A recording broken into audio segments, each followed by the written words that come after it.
Hi, I'm Caroline. 9 years ago, my family erased me like I never existed. I disappeared quietly, carrying nothing but shame and a silence so heavy it felt like a stone in my chest. When I finally returned, stepping back into a life that had moved on without me, my mom's eyes narrowed. In front of everyone we had ever known, she snapped, "Why is this failure here?" But she had no idea what I'd become. She had no idea that the world she was standing in was one I had built. It started the day I turned 19. It wasn't a loud, dramatic fight. There was no screaming match, no slamming doors. It was much quieter and much crueler. I came home from my shift at the local library to find the door to my bedroom closed. That was strange. My door was never closed. When I tried the handle, it was locked. Before we dive into this, please like this video, subscribe to my channel, and tell me in the comments where are you watching from. My mother was in the kitchen, wiping down a perfectly clean counter. She didn't look up. "Mom? My door is locked," I said, my voice sounding small in the silent house. She finished wiping the counter, folded the cloth, and placed it by the sink. Only then did she turn to me. Her face was a blank mask, the one she wore when she was deeply disappointed, which was most of the time when she looked at me. "That's not your room anymore, Caroline," she said.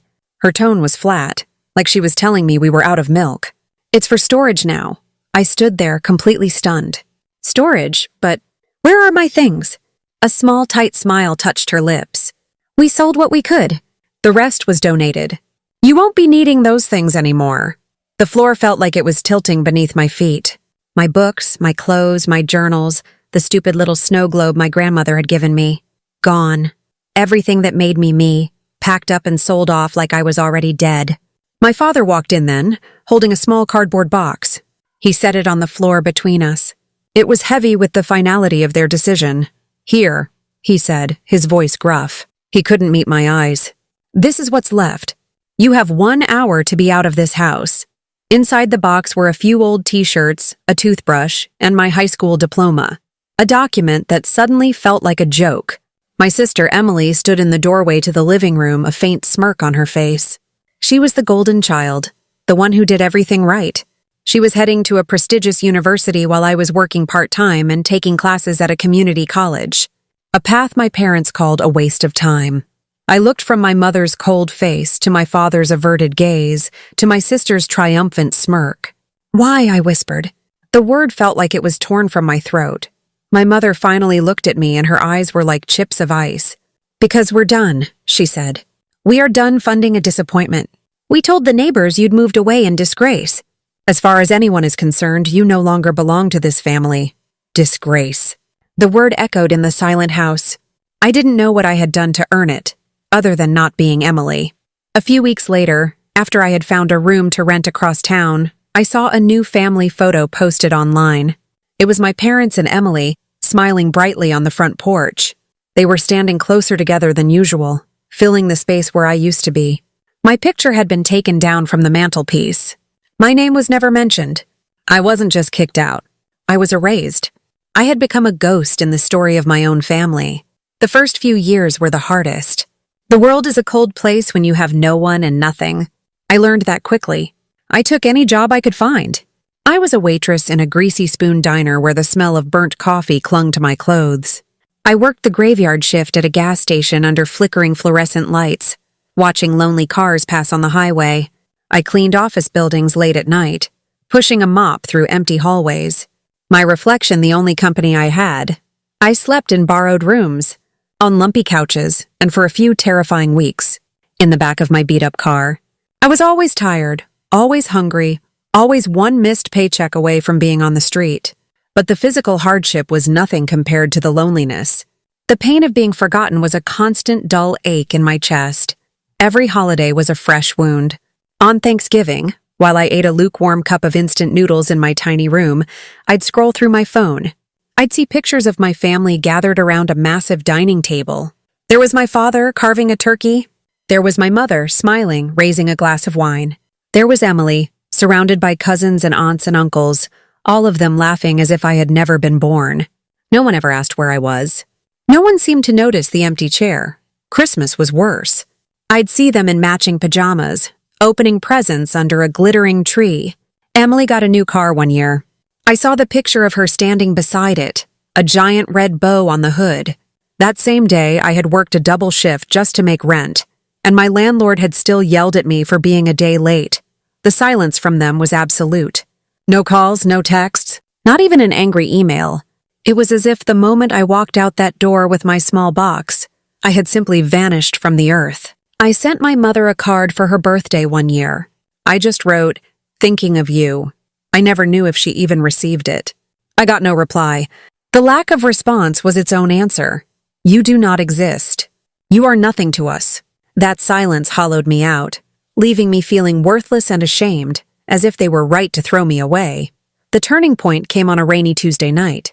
I was working as a janitor at a tech company downtown. It was a fancy place with glass walls and beanbag chairs. I was cleaning the main conference room after a late meeting. The executives had left behind a mess of pizza boxes and empty bottles. One of them, a man named Mr. Harrison, who was known for being particularly arrogant, had forgotten his briefcase. He came back for it just as I was wiping down the long, polished table. He looked at me, or rather, through me, with a dismissive sneer. "Hurry it up," he grumbled, grabbing his briefcase. He paused and looked at my worn-out sneakers and frayed jeans. A cruel laugh escaped his lips. "You know, I see people like you and it just makes me feel better about my own life. God, what a mess!" He turned to his colleague who had waited by the door. "Some people are just born to be trash, right?" His colleague chuckled nervously. The word hung in the air. Trash. It wasn't the first time I'd been insulted. It wasn't the worst thing anyone had ever said to me. But that night, something inside me broke. I finished cleaning the room in a daze, my hands shaking. I walked home in the pouring rain, not even feeling the cold water soaking through my thin jacket. All I could hear was his laugh. All I could feel was the weight of my mother's words. Disappointment. Disgrace. They were all connected. In their eyes, I was nothing. A failure. Trash to be thrown away and forgotten. I stood in front of the cracked mirror in my small bathroom, water dripping from my hair onto the floor. I looked at the tired girl staring back at me, at the dark circles under her eyes, at the slump in her shoulders. And for the first time in a long time, I didn't feel sadness. I felt rage. A cold, hard, quiet rage. It was a vow I made to that girl in the mirror. I would never be small again. I would never let someone else's opinion of me define my worth. I would never again wait for someone to save me or feel sorry for me. I would never beg. Not for a job, not for respect, and certainly not for a family's love. That night, the shame that had been my constant companion for years burned away, leaving behind something new, pure, unyielding determination. Survival wasn't enough anymore. I was going to build a life so solid that no one could ever knock it down again. My climb was not a fairy tale. It was a slow, grueling, and silent war I waged against my circumstances. The day after my vow, I walked into the public library. Not as an employee this time, but as a student. I used their free computers to sign up for online coding classes. I studied relentlessly, my world shrinking to the glow of a computer screen. I still worked my menial jobs. I'd clean offices until 2 a.m., then go home and study until my eyes burned. I'd serve breakfast at the diner from 6 a.m., my mind still running through lines of code. Sleep became a luxury I couldn't afford. My fuel was cheap coffee and the memory of Mr. Harrison's sneer. My first break was small, a freelance gig building a simple website for a local bakery. They paid me $300. It was more money than I had ever held in my hand that I had earned with my mind, not just my labor. I cried when I held it. It wasn't just money. It was proof. One small job led to another. I was reliable, I was fast, and I was good. I saved every single penny that wasn't for rent or instant noodles. I bought a better laptop. I took more advanced courses, specializing in cybersecurity. It felt fitting. My whole life I had felt unprotected, exposed. Now my job was to find weaknesses and build walls to protect others. After a few years, I had saved enough to quit my other jobs and focus entirely on my tech career. I co-founded a small startup with 2 other people I met in an online forum. Our office was my tiny apartment. We worked 18-hour days, fueled by a shared dream and a mountain of debt. We built a new kind of security software, one that could protect critical infrastructure from cyber attacks. The big break came from a place I never expected. A government agency was looking for a next-generation security system. Everyone told us we were too small, too unknown to even try. But we put in a bid, and somehow we won. The contract was huge. It changed everything. Overnight, my little startup exploded. We got investors. We hired employees. We moved into a real office, a beautiful modern space with glass walls, not unlike the one I used to clean. By the time I was 27, my company, Carter Security, was valued at over $200 million. I was the CEO, but no one in my old life knew. I never changed my name, but I had built a new identity, one so far removed from the forgotten girl that they felt like two different people. After 9 years of complete and total silence, the invitation arrived. It came as an email, forwarded by a distant cousin who was clearly out of the family's inner loop. She must have had my old email address saved and included me in a mass message. It was an invitation to a large family banquet celebrating my parents' 35th wedding anniversary. My first instinct was to delete it. Why would I go? Why would I subject myself to their judgment and their cold stares? I had built a life without them. I didn't need them, but something stopped me. I sat in my spacious, quiet office, staring at the invitation on my screen. I wasn't that broken 19-year-old girl anymore. I wasn't the tired, humiliated janitor. I was Caroline Carter, CEO. Their words couldn't hurt me. Their opinions didn't matter. It wasn't about revenge. I had long since let go of that. Revenge felt loud and messy, and my success was quiet and clean. This was about something else. Closure. I needed to walk into that room, not as the ghost they had created, but as myself. I needed to close that chapter of my life on my own terms, to see them one last time and walk away knowing I was truly free. So, I RSVP'd. Just one word. Attending. I decided to go simply. I wore a plain black dress, something elegant but understated. No expensive jewelry, no flashy watch. I drove myself, not in the luxury car my company provided, but in a simple sedan. I didn't want to walk in there flaunting my success. I just wanted to walk in as Caroline. I wanted to see if they could see me, the person I had become, not the failure they had cast out. I walked into the banquet hall, and a hush fell over the room. Heads turned.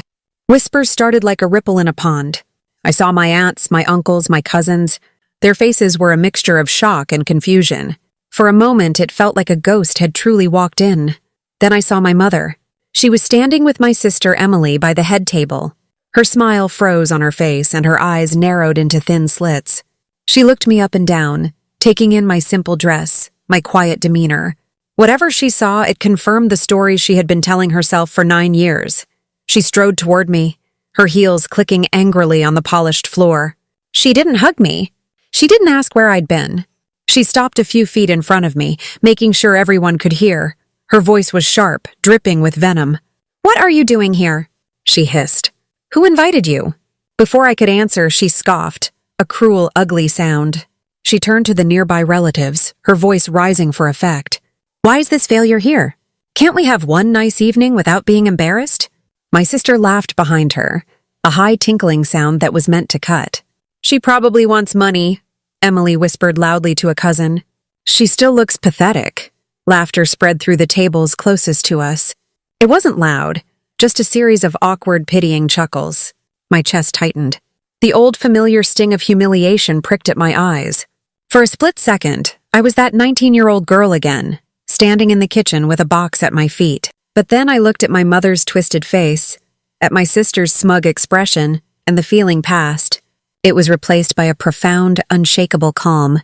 They hadn't changed at all, but I had. I stood there silently as their words washed over me. I didn't defend myself. I didn't say a word.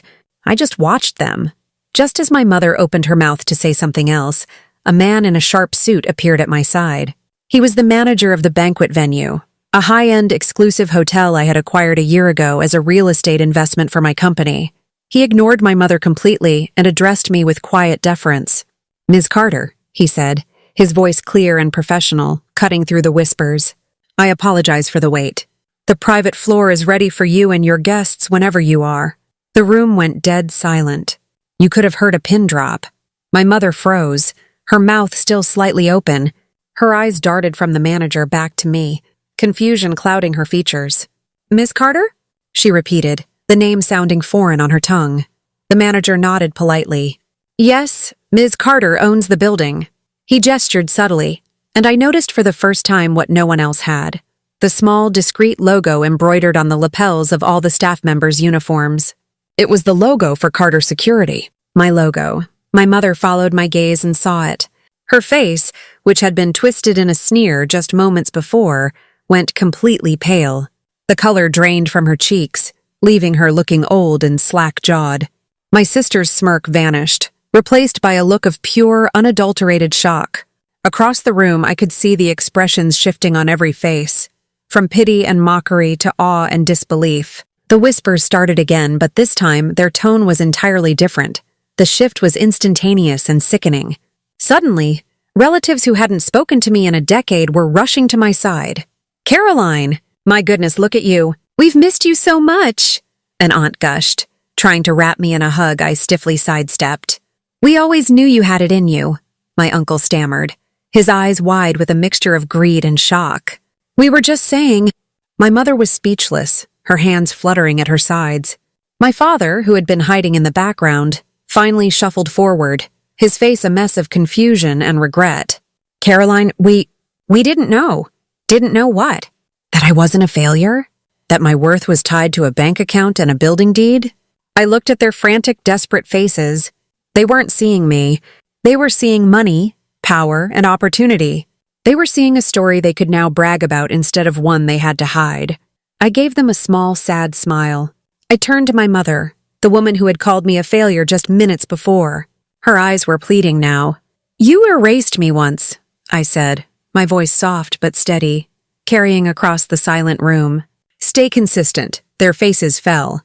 The fake smiles crumbled. My words hung in the air, a final, quiet judgment. The manager gently touched my elbow. "This way, Ms. Carter." He escorted me away from the stunned crowd, toward a private elevator at the far end of the hall.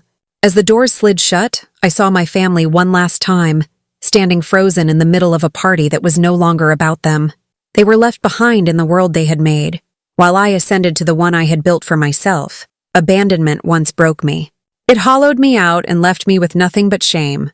But silence, hard work, and a quiet refusal to be defined by those who threw me away rebuilt me into someone stronger than I ever thought possible. That night I didn't feel anger or triumph. I just felt peace. The chapter was finally truly closed. So, I have to ask you, would you forgive them? Or would you stay silent as I did? Tell me what you think in the comments. And don't forget to like, subscribe, and share if you believe that erasure can never stop destiny.